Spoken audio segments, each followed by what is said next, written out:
Hey guys, today I'm gonna show you how to fix the auxiliary battery malfunction displayed on the instrument cluster. This applies for the Mercedes C-Class and the GLC.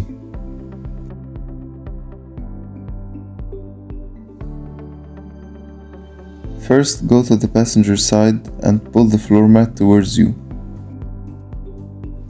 Then you're gonna remove the three 10mm nuts that are shown in the video. Now pull this plastic black cover and you're gonna be able to see the battery. Now remove the red cap and also loosen the 10mm bolts of the cables. Now remove this 10mm bolt and pull the metal bracket upwards and you're gonna be able to pull the battery out. Now install in reverse order the new battery.